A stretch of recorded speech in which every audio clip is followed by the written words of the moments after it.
आलसी व्यक्ति का ना वर्तमान होता है और ना ही भविष्य होता है। दोस्तों, यह एक कोट ही बहुत है समझने के लिए कि एक आलसी व्यक्ति का जीवन पूरा ही व्यर्थ है। उसका ना तो प्रेजेंट होता है क्योंकि प्रेजेंट का काम तो वह कल पे टाल गया है, और ना ही फ्यूचर उसका हो सकता है क्योंकि जिसने आज काम को कल के लिए टाल दिया है तो क्या गारंटी है कि कल वह उस काम को पूरा कर ही देगा। इसलिए आलस को ऐसा सुख माना गया है जिसका रिजल्ट हमेशा दुख ही रहने वाला है।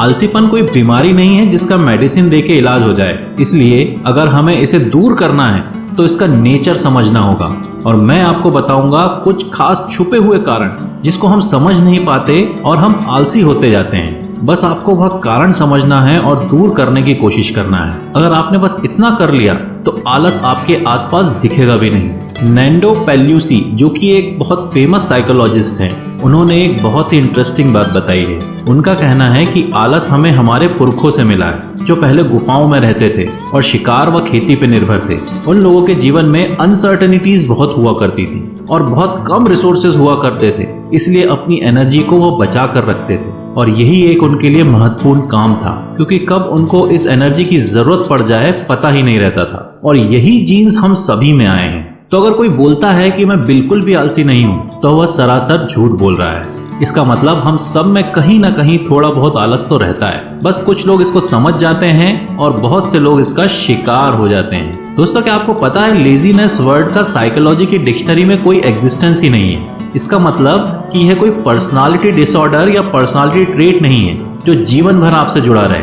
आप आसानी से इसको दूर कर सकते हैं। आइए अब बात करते हैं कुछ कारणों की जो आपको आलसी बनाते हैं, और अगर यह आप समझ गए तो आप जंग जीत गए समझो। इसलिए बिना स्किप किए ध्यान से सुनना, और हाँ, वीडियो के आखिरी में बताऊंगा आपको एक बोनस टिप जिससे आप अपना आलसीपन हमेशा के लिए दूर कर सकते हो। कारण नंबर 1, लक्ष्य पूरा ना होने का डर। यह थोड़ा अजीब कारण लगेगा आपको, पर साइकोलॉजी की स्टडीज में यह प्रूव हो चुका है कि जब आपको लगता है कि लोगों की अपेक्षा के अनुसार आप काम नहीं कर पाओगे, आप चिंता में आ जाते हो और उस काम को बाद के लिए टाल देते हो। पर बाद का समय कभी नहीं आता क्योंकि आपके मन में फेलियर का डर हमेशा बैठा रहता है, और धीरे धीरे यह आपकी आदत आलस में बदलने लगती है। इसलिए ही बोला जाता है कि आलस वह आरामदायक बिस्तर है जहां आप रियलिटी से भागकर आराम करते हो।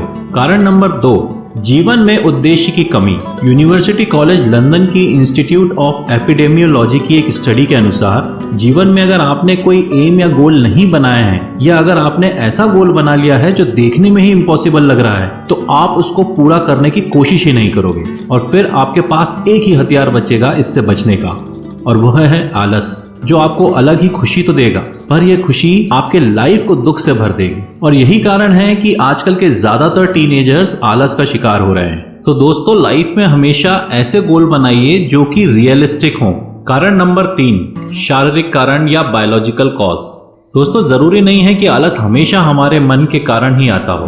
कई बार आपके शरीर में विटामिन की कमी या कोई बीमारी भी आपके आलस का कारण होता है, जो कि हमें पता ही नहीं होता और हम मन को दोष देते रहते हैं। विटामिन जैसे B12 या आयरन की डेफिशिएंसी या कुछ बीमारियां जैसे थायराइड, डायबिटीज, ये भी आपके थकान, डीमोटिवेशन और लेजीनेस का कारण बन सकती हैं। तो मेरी एडवाइस है आपको कि एक बार इसका टेस्ट जरूर करवा लें। आजकल बैड फूड हैबिट्स या रॉन्ग ईटिंग हैबिट्स के कारण तो यह डेफिशिएंसी यंग एज में भी देखने को मिल रही है। अब बारी है बोनस कारण की, जिसको जानना बहुत ही इंपॉर्टेंट है, और वह कारण है आपका मन। यह जो मन है ये बहुत ही बड़ा एक्टर होता है। ये हमेशा आपको मूर्ख बनाता रहता है और आप बनते रहते हो। ये आपको किसी चीज के लिए मना नहीं करेगा और करने भी नहीं देगा। जैसे अगर आप सोचोगे कि मुझे पढ़ना है तो ये आपसे बोलेगा कि बिल्कुल पढ़ लेना, पढ़ना तो बहुत अच्छी बात है, लेकिन सुबह जल्दी उठ के पढ़ना, उससे याद रह जाएगा। और आप उसकी बात मान लेते हैं और ना आप सुबह जल्दी उठ पाएंगे और ना पढ़ पाएंगे। तो मन कभी आपका विरोध नहीं करता, बस मूर्ख बनाता है। तो इसका सबसे सरल उपाय क्या है? इसका सबसे सरल उपाय है कि इससे पहले यह आपको मूर्ख बनाए, आप इसको मूर्ख बना दो।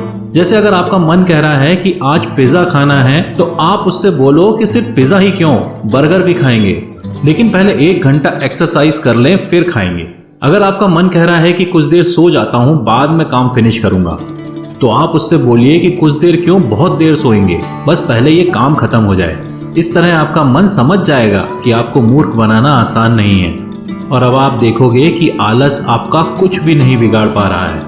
दोस्तों आलस के तो बहुत सारे कारण हो सकते हैं, लेकिन मैंने आपसे डिस्कस किए कुछ ऐसे छुपे हुए हिडन रीजंस जो कि आपको पता नहीं होते लेकिन ये आपके आलस का प्रमुख कारण होते हैं। उम्मीद करता हूँ वीडियो से आपको कुछ नया सीखने को मिला होगा और अब आप आलसी नहीं मेहनती कहलाएंगे। तो वीडियो को लाइक और शेयर करें और मेरे चैनल को सब्सक्राइब जरूर करें। इन्हीं कामनाओं के साथ विजयी भव।